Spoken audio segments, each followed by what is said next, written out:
The autumn afternoon light filtered through the dusty attic window in golden streams, illuminating particles of dust that danced like tiny stars. Margaret sat cross-legged on the worn wooden floor, surrounded by cardboard boxes that held fragments of her past.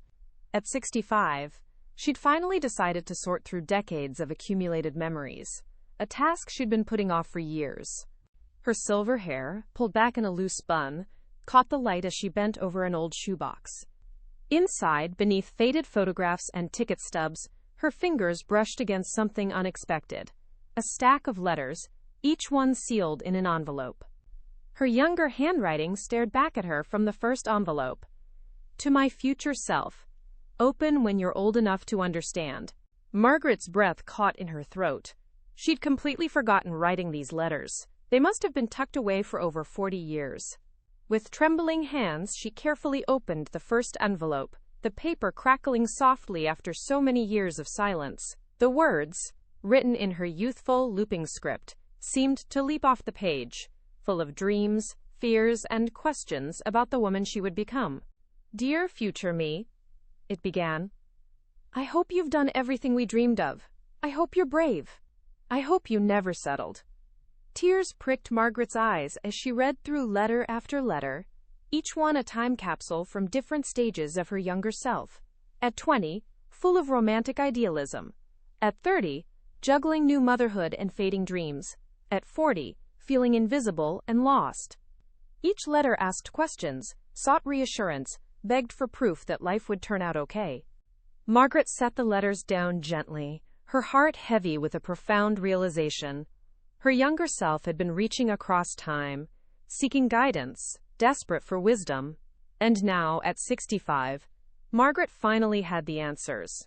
She finally understood what that eager, frightened, hopeful young woman needed to hear. She stood up slowly, her knees protesting slightly, and made her way down the narrow attic stairs. In her study, she pulled out her favorite writing paper, cream-colored with a subtle floral border, and uncapped her fountain pen. It was time to write back. Time to send the letters that were never sent, the advice she wished someone had given her, the truths she'd learned through decades of living, loving, losing, and finding herself again. "Dear younger me," she began, her hand steady and sure. "I'm writing to you from the future you wondered about, and I have so much to tell you." Letter 1. On not waiting for permission, Margaret paused, pen hovering over the paper. Where should she even begin? Then, like a floodgate opening, the first truth came rushing out, perhaps the most important lesson of all.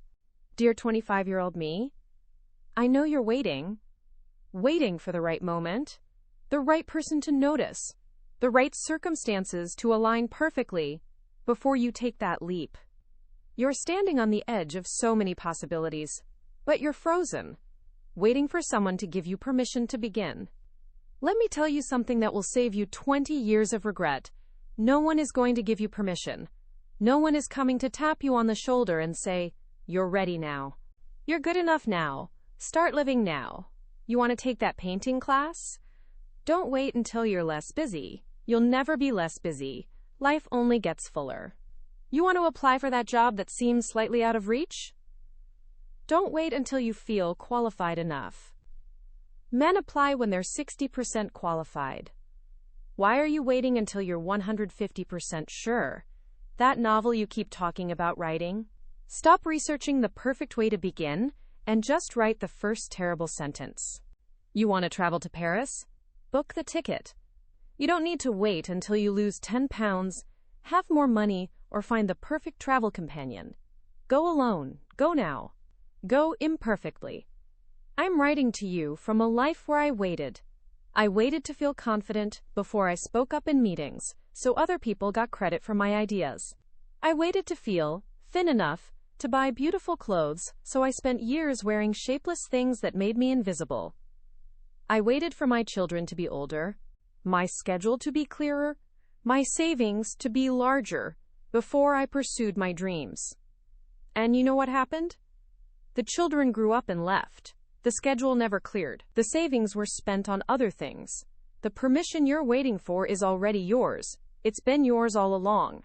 You are the gatekeeper of your own life, the author of your own story. The signature you need on the permission slip is your own. Stop waiting for perfect conditions. Perfect conditions are a myth sold to keep women quiet and small. Start messy. Start scared. Start before you're ready. Because here's the secret they don't tell you. You will never feel completely ready. Never.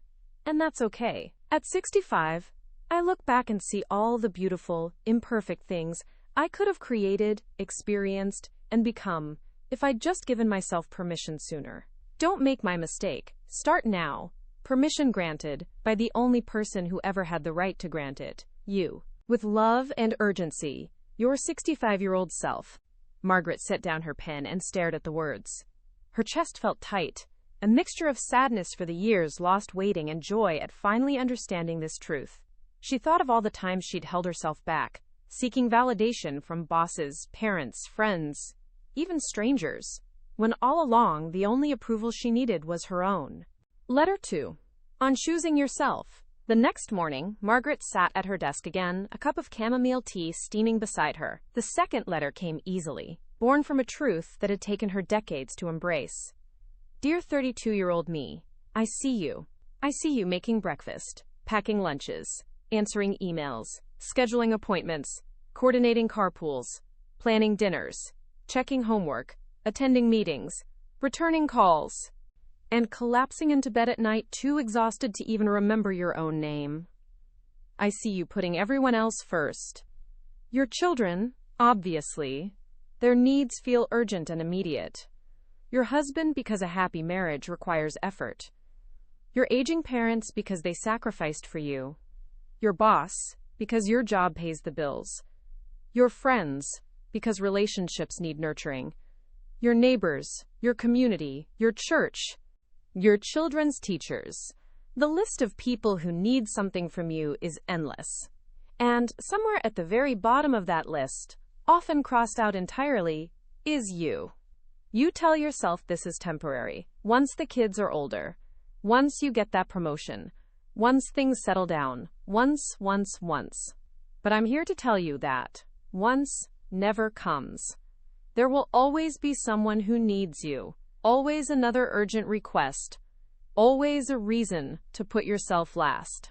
Here's what I need you to understand. Choosing yourself is not selfish. It's essential. When you deplete yourself completely, you have nothing authentic to give anyone else. You become a shell, going through the motions, performing the role of mother, wife, daughter, employee. But the real you, the vibrant, creative, passionate you, slowly disappears. I know you feel guilty even reading this. I know you're thinking, but my children need me, my family depends on me. Yes, they do. And they need a mother who is whole, not hollow.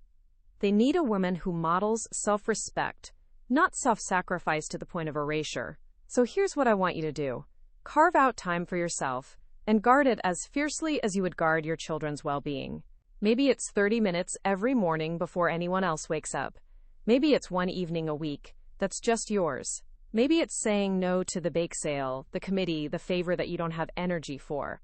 Take that yoga class. Read that book. Sit in a coffee shop alone and do absolutely nothing productive. Buy yourself flowers. Take the long way home and listen to music you love.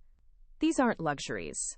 They're necessities. And please, stop apologizing for having needs. Stop feeling guilty for wanting things. Stop making yourself smaller to make others comfortable. You are not a supporting character in everyone else's story. You are the heroine of your own. Act like it. At 65, I look back at you and I want to reach through time, take you by the shoulders and say, you matter.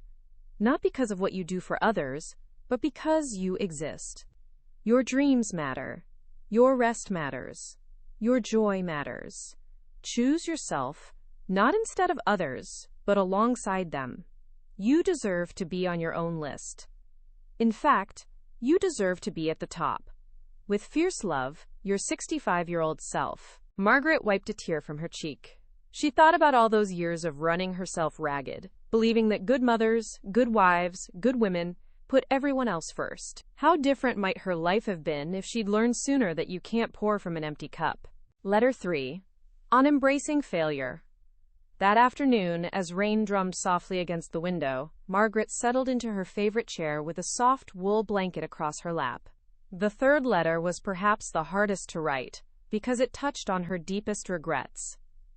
Dear 40-year-old me, I know you're hurting. That business you poured your heart into failed. The dream you'd nurtured for years crashed and burned so spectacularly that you feel like everyone is watching, judging, whispering. You feel like a failure. You feel ashamed. You feel like giving up. I need to tell you something crucial. This failure is not the end of your story. It's the beginning of your best chapter. I know you don't believe that right now.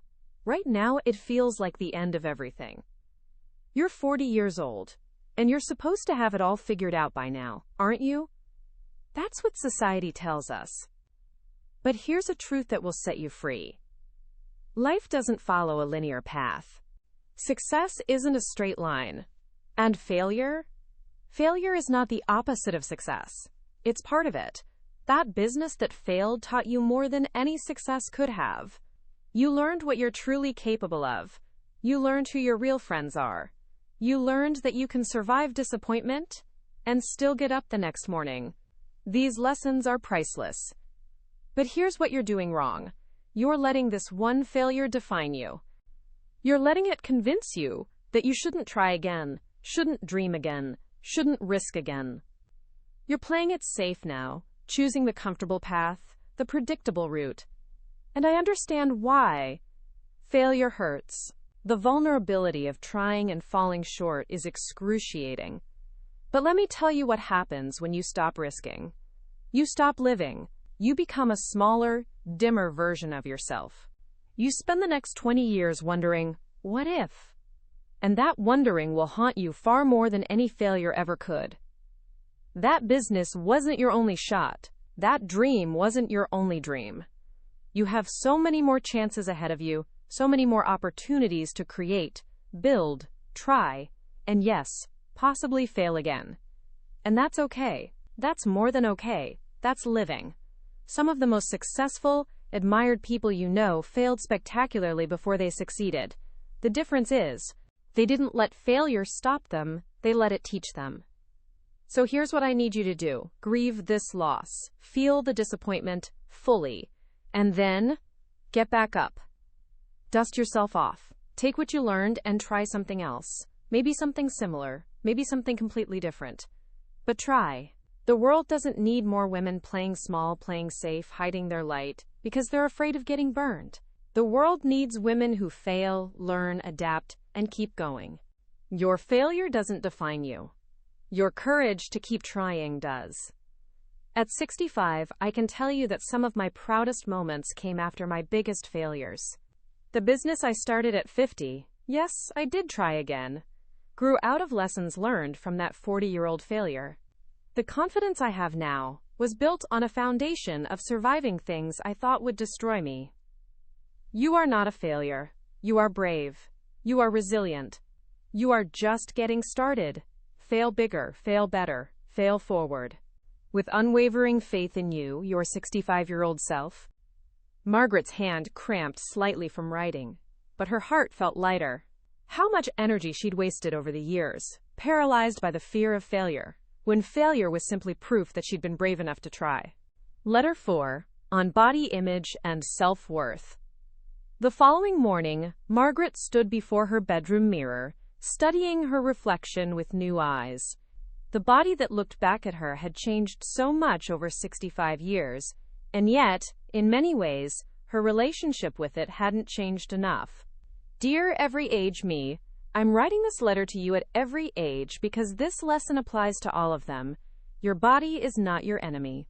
I know that at 20 you thought your thighs were too big. At 30, you hated your post-pregnancy stomach. At 40, you mourned your youthful face. At 50, you were frustrated by menopause's changes. And now, at 65, sometimes I still catch myself criticizing the reflection in the mirror. What a colossal waste of precious energy. Do you know how many moments of joy you've stolen from yourself? How many beach days you skipped because you didn't want to wear a swimsuit? How many photos you refused to be in because you didn't like how you looked?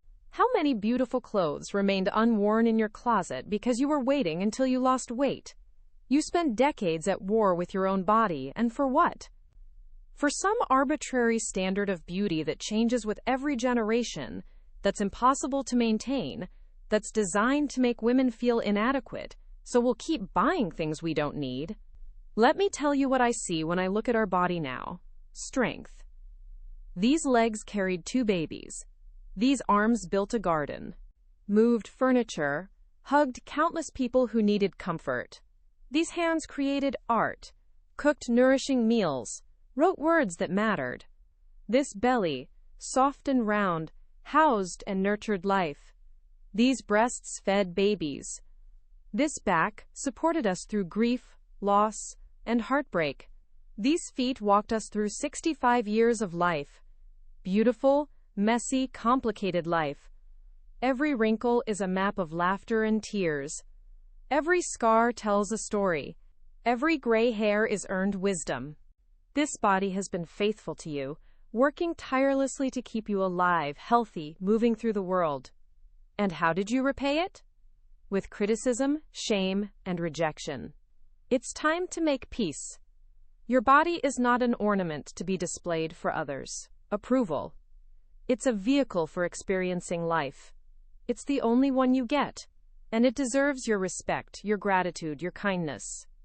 Stop waiting until you're thinner, younger, prettier, to live fully. Stop postponing joy until you achieve some mythical physical ideal. Wear the beautiful dress now. Take the photo now. Go to the beach now. Dance now. Live now. The women I most admire, the ones who glow with genuine beauty, aren't the thinnest or the youngest. They're the ones who are comfortable in their own skin, who move through the world with confidence, who've stopped apologizing for taking up space. Be one of those women. At 65, I finally understand that my body's worth was never about how it looked. It was about what it allowed me to do, experience, and feel. I wish I'd understood that decades ago. I wish I'd spent less time in front of mirrors criticizing and more time living. Your body is a gift. Treat it accordingly. Nourish it well. Move it joyfully. Rest it thoroughly. Adorn it beautifully. Appreciate it deeply. And for the love of everything holy, stop comparing it to anyone else's. You are enough. You have always been enough. Exactly as you are. With compassion and acceptance, your 65-year-old self. Margaret closed her eyes, feeling tears slip down her cheeks. How many years had she wasted hating her perfectly good body? How many moments of joy had she sacrificed at the altar of unattainable beauty standards? Letter 5. On Friendships That Matter. As Margaret continued writing over the next few days, she found herself thinking about relationships, particularly the friendships she'd nurtured, the ones she'd let fade, and the ones she wished she'd walked away from sooner. Dear 35-year-old me, you're exhausted from maintaining friendships that drain you. You know the ones I mean. The friend who only calls when she needs something. The one who constantly criticizes you under the guise of just being honest. The one who makes you feel small, inadequate, less than. You keep these friendships out of obligation, history, fear of conflict, or the belief that good people don't give up on relationships. But here's what I need you to understand. Not all friendships are meant to last forever. And that's okay. Some friendships are for a season, not a lifetime. Some people are meant to be in your life only for a chapter, not the whole book. And some relationships, no matter how much history they have, become toxic and need to end. You are not required to set yourself on fire to keep someone else warm. I know you feel guilty even thinking about ending friendships. You've been taught that women should be endlessly supportive, endlessly forgiving, endlessly available. But maintaining relationships that deplete you, that make you feel worse about yourself, that take without giving back, that's not loyalty. That's self-sacrifice to the point of self-harm. Pay attention to how you feel after spending time with someone. Do you feel energized or exhausted? Uplifted or diminished? Supported or criticized? Your feelings are data. Listen to them. Real friendship is reciprocal. It's not one person constantly giving while the other takes. It's not walking on eggshells, managing someone else's emotions, or making yourself smaller to accommodate their ego. Real friendship makes you feel seen, valued, and accepted. Not in spite of who you are, but because of who you are. And here's something else. It's never too late to make new friends. I know at 35 you feel like the friend-making years are behind you. Like everyone already has their established groups and there's no room for you. That's not true. Some of my deepest, most meaningful friendships began after 50. After 60 even. The women I met in that book club. The neighbor I finally talked to after years of just waving. The woman I struck up a conversation with at the coffee shop. These became soul friend connections because we met as fully formed adults, clear about who we are and what we need. So let go of friendships that no longer serve you. Not with drama or angry confrontations, but with quiet grace. Create space in your life for people who truly see you, who celebrate your wins without jealousy, who show up when things are hard, who make you laugh until you cry. Quality over quantity. Always. Surround yourself with women who inspire you, challenge you, support you, and love you, the real you, not the version you think you're supposed to be. And be that kind of friend in return. Show up, listen deeply, celebrate genuinely, love freely. At 65, I'm grateful for the friends who've walked this journey with me, and I'm equally grateful for the courage I eventually found to release the ones who couldn't. Both decisions shaped who I am today. Choose your inner circle wisely. Your peace depends on it. With clarity, your 65-year-old self. Margaret thought about the friendships that had sustained her through the hardest years, and the ones that had quietly faded when she finally stopped doing all the work. Both types had taught her valuable lessons. Letter 6. On career and ambition, Margaret poured herself a glass of wine as she settled in to write the next letter. This one touched on regrets that still occasionally stung. The career paths not taken, the ambitions set aside, the compromises made. Dear 28-year-old me, you just turned down that promotion because it would require more travel, longer hours, and your husband said it wouldn't be practical with young children at home. You told yourself you agreed. You told yourself your family comes first. You told yourself there will be other opportunities. I need you to hear this. It's okay to want both. It's okay to be ambitious. It's okay to want career success and family. These desires are not mutually exclusive, and they don't make you a bad mother or a selfish person. You're operating under an outdated model that says women must choose career or family, ambition or motherhood, professional success or personal fulfillment. Men don't have to choose, they're expected to want it all. Why do you hold yourself to a different standard? That promotion you turned down? You were qualified. You would have excelled. And yes, it would have required adjustments, creative solutions, difficult conversations, and support from your partner. But difficult doesn't mean impossible. Instead, you swallowed your disappointment and spent the next 15 years watching less qualified men get promoted around you. You smiled and said you were happy in your role. You told yourself that being a good mother meant sacrificing your ambitions. But here's the truth. Your children didn't need a martyred mother. They needed a fulfilled one. Children learn by example. What example were you setting? That mothers don't get to want things? That women should make themselves smaller to make others comfortable? That ambition is acceptable in boys but unseemly in girls? I'm not saying career should come before family. I'm saying they don't have to be ranked. I'm saying partnership means sharing responsibilities, negotiating together, supporting each other's dreams, not one person systematically sacrificing while the other flourishes. And here's something else. You don't need to apologize for wanting professional success. You don't need to downplay your accomplishments. You don't need to be humble to the point of invisibility. When someone compliments your work, say thank you, not oh, it was nothing. Or I just got lucky. Own your competence. Acknowledge your skills. Take up space. Ask for the raise. Apply for the job. Negotiate the salary. Speak up in meetings. Take credit for your ideas. Mentor other women. Be visible. And if your workplace doesn't value you, find one that does. You have more options than you think. The scarcity mindset, I should be grateful to have any job, keeps women underpaid and undervalued. Know your worth. Demand it. At 65, I finally feel the confidence in my professional abilities that I should have felt at 30. I finally speak up without apologizing. I finally own my expertise. But imagine how different my career might have been if I'd learned these lessons decades earlier. Don't wait until you're 65 to believe in yourself. Your ambition is not something to apologize for. It's something to honor. With respect for your professional self, your 65-year-old self. Margaret set down her pen with a heavy sigh. This letter stirred up old resentments she thought she'd resolved. But perhaps that was the point. To finally acknowledge what had been lost, and to offer wisdom to any woman still making those same impossible choices. Letter 7, on marriage and partnership. The next letter was perhaps the most difficult. Margaret stared at the blank page for a long time before beginning. Knowing this truth would have been the hardest for her younger self to accept.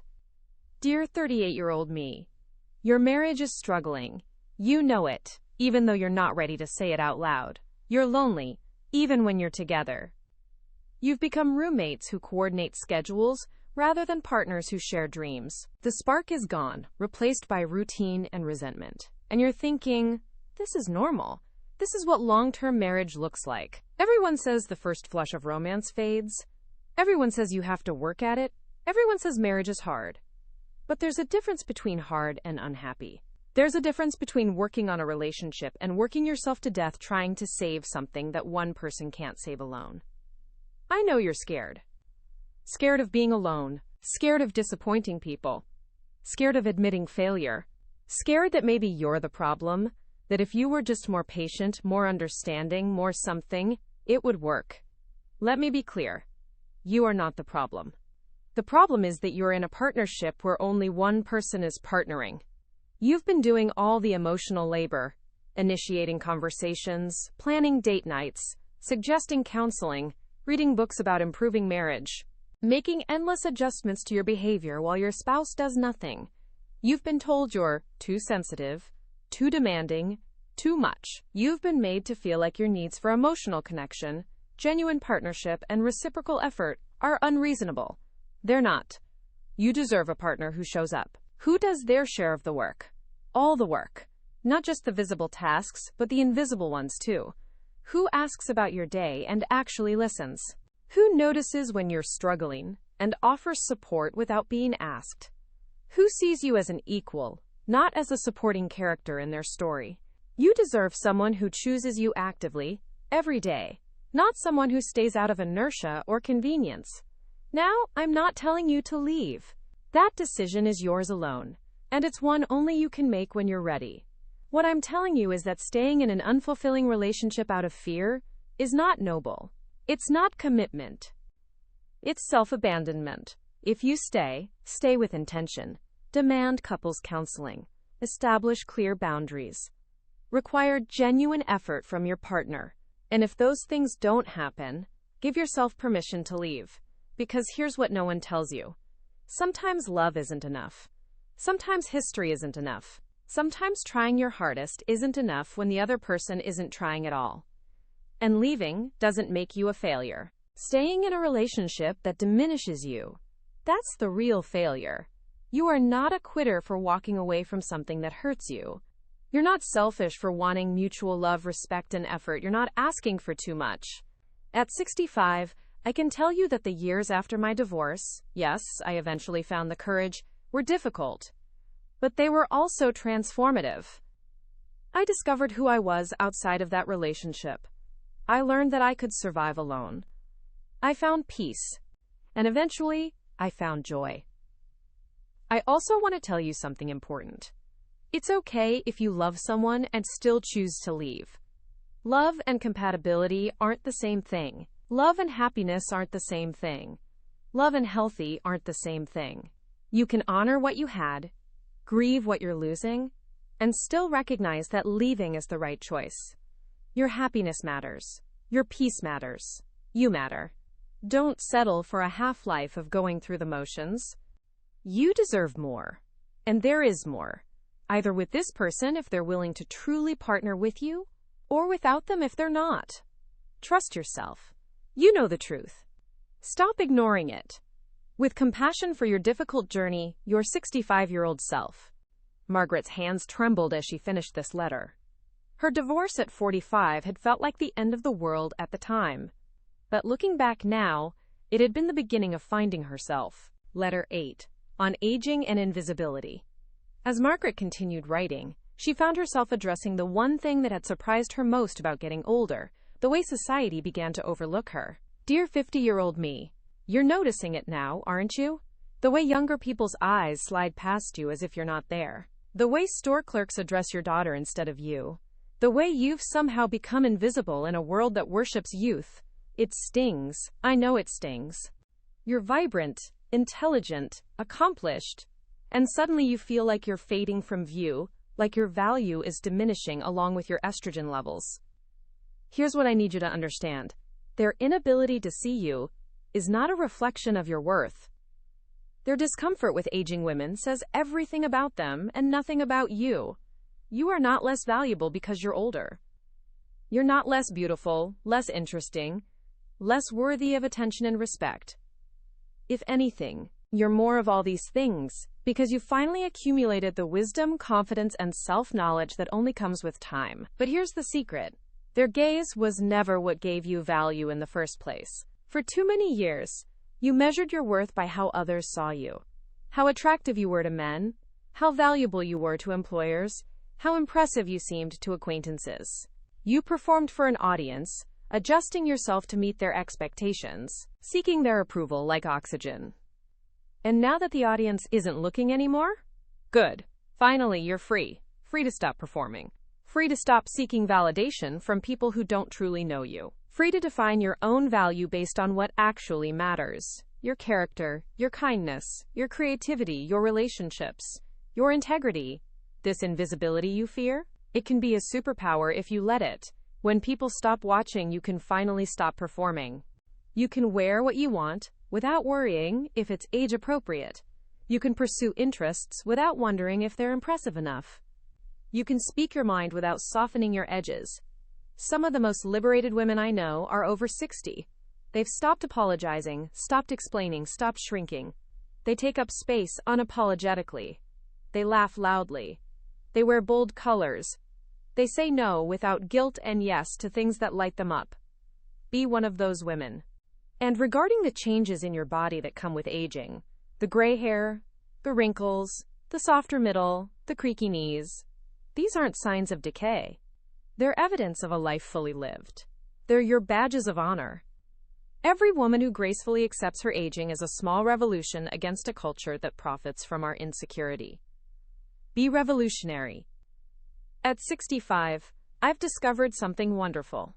I'm happier now than I was at 25, even though I'm less conventionally attractive. Because I finally know who I am. I finally like who I am. And I finally don't need anyone else's permission to be myself. The invisibility you fear is actually freedom waiting to be claimed. Claim it. With fierce pride in our age, your 65-year-old self.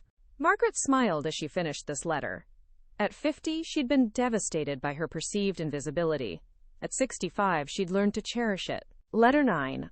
On money and financial independence, Margaret refilled her teacup before tackling the next letter. One she'd learned the importance of too late. Dear every age me, let's talk about money. I know it's uncomfortable. I know you were taught that discussing finances is crass, that women shouldn't be too focused on money, that it's somehow unladylike to be ambitious about wealth. Forget all of that. Here's the truth. Financial independence is freedom. It's security. It's options. It's power. And every woman needs it. I don't care if you're married to the most wonderful, supportive partner in the world. I don't care if you plan to be married forever. You need your own money. You need your own accounts. You need your own retirement savings. You need your own credit in your own name. This isn't about distrust. It's about reality. Marriages end through divorce or death. Jobs are lost. Economies crash. The unexpected happens. And when it does, you need to be able to stand on your own 2 feet. I wish someone had told me this at 20. Always have FT no asterisk off money. Money that gives you the power to leave a bad situation, whether it's a toxic job or a harmful relationship. Money that means you're never trapped by financial dependence. Stop letting your partner handle all the finances while you remain blissfully ignorant. Know what's in every account. Understand your investments. Be involved in major financial decisions. This is your life too. Pay yourself first. I know there are bills, expenses, other people's needs.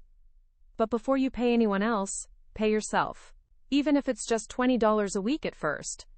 Build an emergency fund. Save for retirement. Invest in your future self. And stop undervaluing your work, both paid and unpaid. If you're staying home to raise children, recognize that you're providing services worth thousands of dollars a month. Childcare, cooking, cleaning, scheduling, education, transportation. That has value. That should be factored into household financial discussions. If you're working outside the home, stop accepting less pay than you're worth. Research salary ranges. Know your market value. Negotiate fearlessly. Women are often afraid to advocate for themselves financially, worried they'll seem greedy or difficult. Men don't have these same fears, which is why they make more. Close the gap. For yourself and for the women coming after you. Learn about money. Take a financial literacy class. Read books. Understand investments, taxes, compound interest, retirement planning. This knowledge is power. The system is complicated on purpose, designed to keep women dependent and confused. Fight back with education. And please have those difficult conversations with your partner about money before you need to. Discuss what happens if one of you dies. Update your wills. Understand your insurance. Know where all the important documents are. It feels morbid, but it's actually loving. You're protecting each other and yourself. At 65, I have financial security I built myself. It took longer than it should have because I started late. Don't be me. Start now. Your future self will thank you. Money might not buy happiness, but it does buy options, security, and peace of mind. That's worth pursuing. With fiscal wisdom, your 65-year-old self. Margaret remembered the financial panic she'd felt when her marriage ended. Never again would she be so unprepared. Letter 10. On regret and forgiveness. As Margaret neared the end of her letters, she found herself confronting the heaviest topic, the weight of regret and the necessity of forgiveness, both for others and herself. Dear 55-year-old me, you're carrying so much regret. I can feel it weighing you down, pulling your shoulders forward, clouding your eyes with sadness. The relationship you stayed in too long. The career opportunity you didn't take. The words you said in anger. The words you didn't say in love. The time you wasted. The chances you missed. The person you disappointed. The dreams you abandoned. The weight of what if and if only is crushing you. Let it go. I mean it. Put it down. All of it.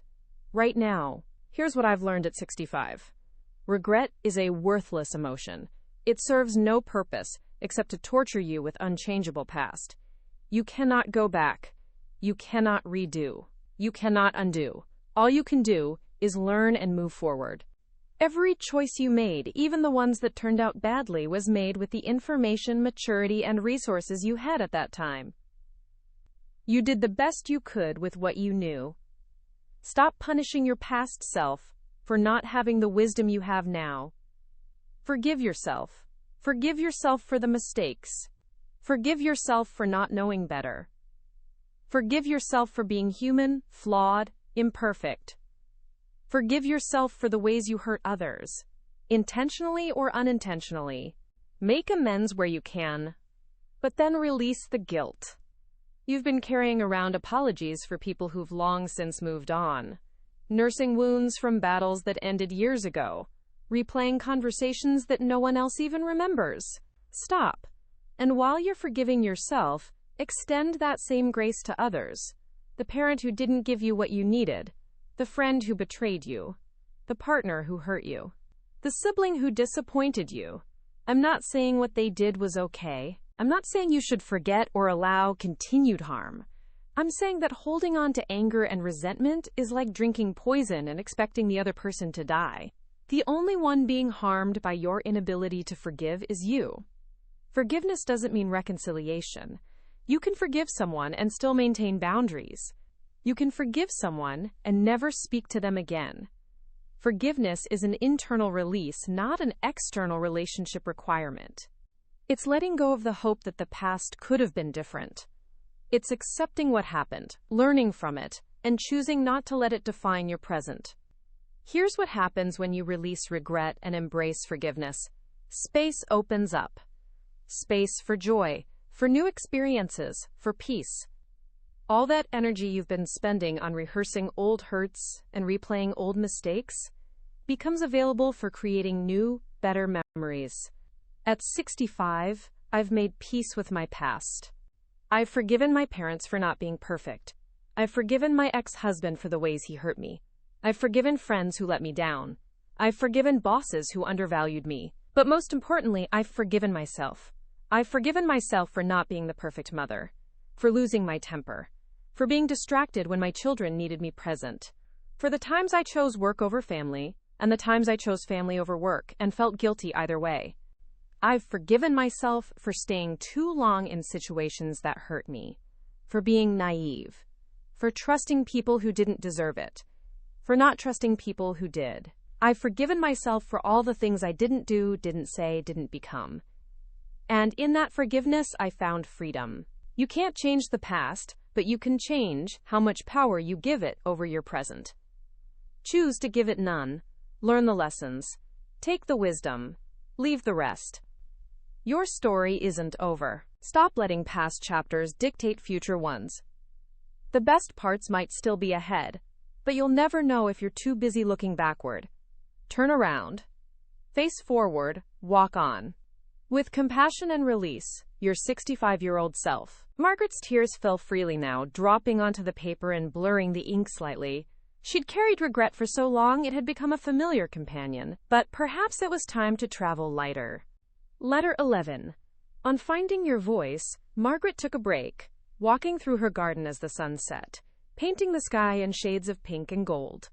When she returned to her desk, she knew what the next letter needed to address.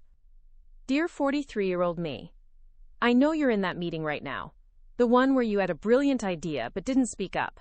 You told yourself someone else would say it, or that it probably wasn't that good anyway, or that you didn't want to seem pushy, and then 20 minutes later, a man said essentially the same thing, and everyone praised his insight.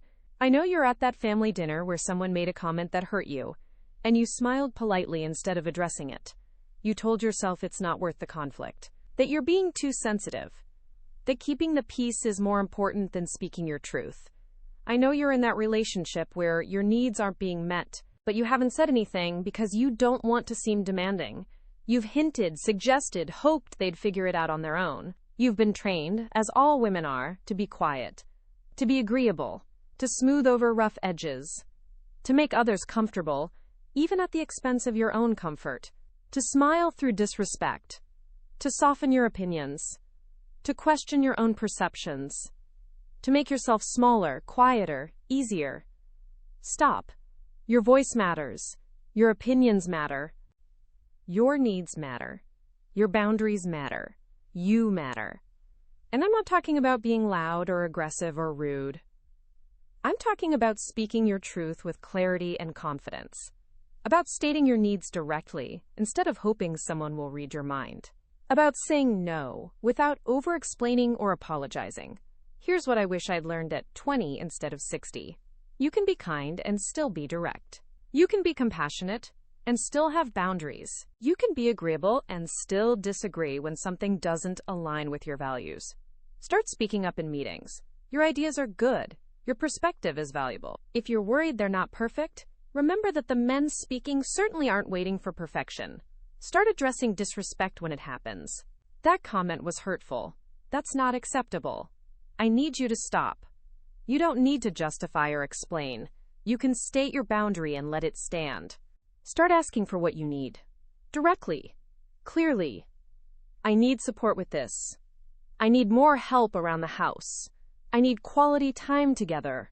Hoping and hinting don't work. Clear communication does. Start saying no. No, I can't take that on. No, that doesn't work for me. No, I'm not comfortable with that. Full stop. No apologies. No elaborate explanations. Just no. Your voice might shake. Your heart might pound. You might worry about how people will react. Speak anyway. Some people will be uncomfortable with your newfound voice. Let them be uncomfortable. You've been uncomfortable for years to keep them comfortable. It's their turn. Some people will call you difficult, demanding, or selfish. Those are the people who benefited from your silence. Your voice threatens their comfort. Speak anyway. Some people will respect you more. Those are your people. At 65, I've learned that every time I stayed silent when I should have spoken, I betrayed myself a little bit. I taught people that my needs didn't matter. I taught myself that my voice didn't matter. But it does. It always did. Finding your voice isn't about becoming someone you're not. It's about finally being who you are. It's about letting the real you, the full you, not the edited, palatable version, be seen and heard. Your voice is a gift.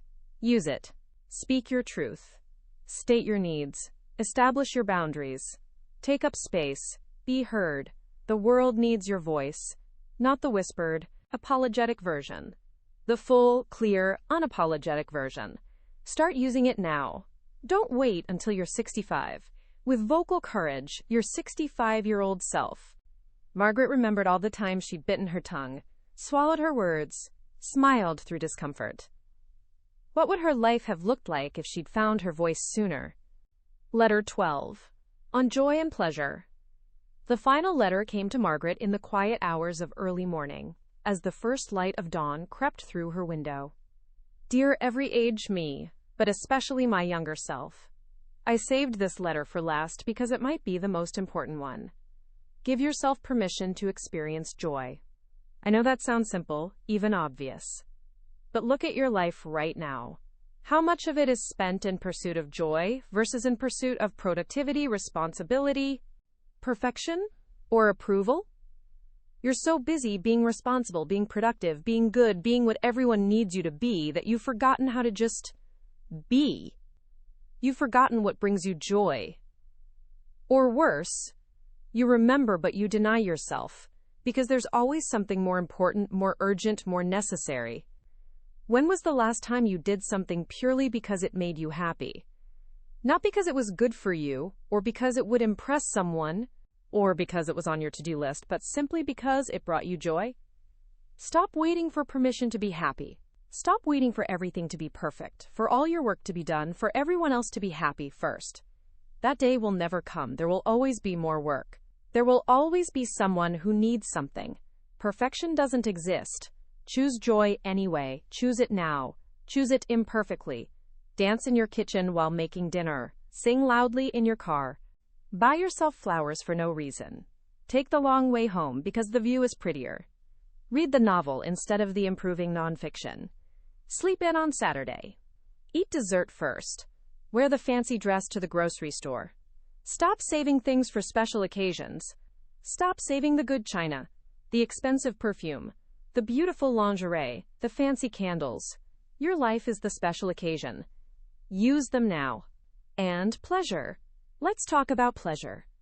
You've been taught, subtly and not so subtly, that women who pursue pleasure are selfish, indulgent, frivolous, that we should be focused on higher things, on serving others, on being useful. Reject that completely.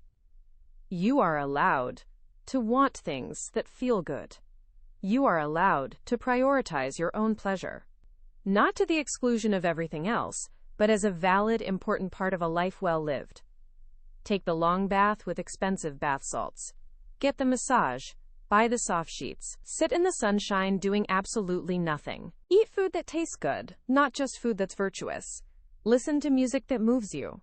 Create art, even if you're not good at it. Move your body in ways that feel pleasurable, not punishing. And yes, I'm also talking about sexual pleasure. You're allowed to want it, enjoy it, prioritize it. Whether with a partner or alone, your sexuality doesn't expire at 40 or 50 or ever. Desire isn't shameful or inappropriate or something to be embarrassed about. At 65, I finally learned to prioritize joy. I garden not because the yard needs tending, but because sinking my hands into soil makes me happy. I paint not to be good at it, but because mixing colors brings me pleasure. I spend time with people who make me laugh, not out of obligation, but because laughter is medicine. I've learned that joy isn't a luxury to be earned after all the work is done. Joy is the work. Creating a joyful life is perhaps the most important work we ever do. So here's my final piece of advice, the one I wish I'd followed from the very beginning. Be happy. Choose it. Pursue it. Protect it. Prioritize it. Life is so much shorter than you think. Don't spend it all being responsible, being good, being what others need. Spend some of it, a lot of it, being joyful. You deserve happiness not because you've earned it, but because you're alive. That's reason enough. So dance, sing, play, create, rest, laugh, love, feel, experience, enjoy, live fully, live joyfully, live now. This is your one precious life. Make it delicious. With all my love and all my hard-won wisdom, your 65-year-old self. P.S. Everything I've told you in these letters can be summarized in one sentence. You are enough, exactly as you are, and your life is yours to live as you choose. Believe it. Finally, Margaret set down her pen and looked at the stack of letters she'd written over the past 2 weeks. 12 letters to her younger self, filled with all the wisdom she'd accumulated through decades of living, loving, failing, and growing. She picked up the original letters, the ones her younger self had written to her, and read through them again. The young woman who'd written them had been so full of hope and fear, so desperate for reassurance that everything would turn out okay. It did turn out okay, Margaret whispered to her younger self across the decades. Not perfect, not the way you planned, but okay. Better than okay, actually. She thought about what to do with all these letters she'd written. For a moment, she considered keeping them private, tucked away like the originals had been. But then she remembered something. She wasn't the only woman who needed to hear these truths. How many other women were making the same mistakes she'd made? How many were waiting for permission, sacrificing themselves, staying silent, denying themselves joy? How many were carrying regret, hiding their ambition, apologizing for their existence? Margaret opened her laptop and began to type, transforming her handwritten letters into a blog post. Then another, and another. She titled her blog, Letters Never Sent. Advice from a 65-year-old woman to her younger self. The response was overwhelming. Women of all ages, from their 20s to their 80s, reached out to thank her. They shared their own stories, their own regrets, their own hard-won wisdom. Your letter about waiting for permission changed my life. I quit the job that was making me miserable. I read your letter about choosing yourself and finally signed up for the painting class I'd been putting off for 10 years. Your letter about friendship gave me the courage to end a toxic relationship that had been draining me for years. I'm 72, and your letter about aging and invisibility made me cry. I'm done apologizing for taking up space. Margaret realized that while she couldn't go back and change her own past, she could help other women navigate their present differently.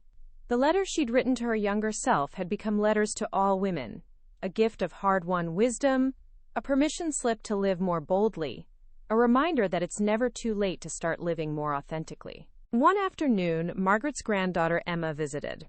At 27, Emma was bright, ambitious, and full of the same fears Margaret remembered from that age. "Grandma," Emma asked, sitting at the kitchen table with tea, "do you have any regrets? Things you wish you'd done differently?" Margaret smiled, thinking of all the letters she'd written.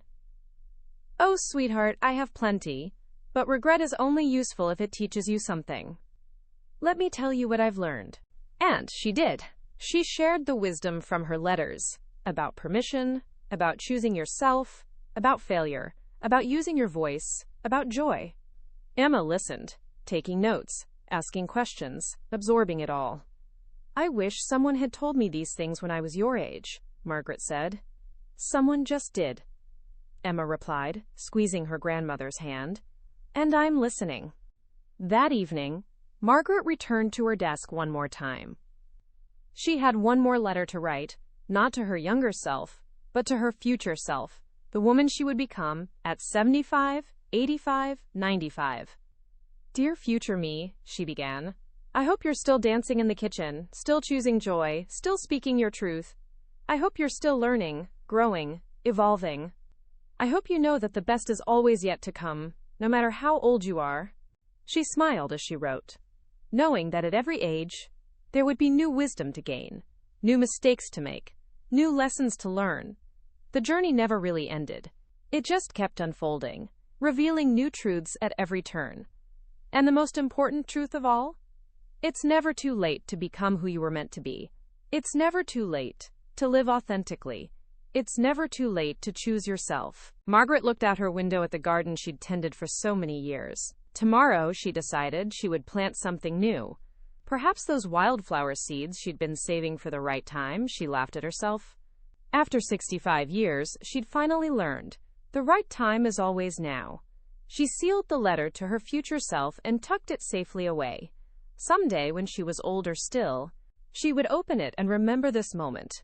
The moment when she finally understood that every age brings its own wisdom, its own beauty, its own possibilities. Life, she realized, wasn't about having all the answers. It was about asking better questions, learning from the journey, and passing the wisdom forward. The letters were never really about the past. They were always about the future, hers and every woman's who would read them and recognize herself in the words. She turned off the desk lamp, the setting sun casting golden light across her garden. Tomorrow would bring new adventures, new lessons, new opportunities to practice all the wisdom she'd gained. But tonight, she would rest, content in the knowledge that she'd finally become the woman she'd always needed, someone who loved herself enough to tell the truth.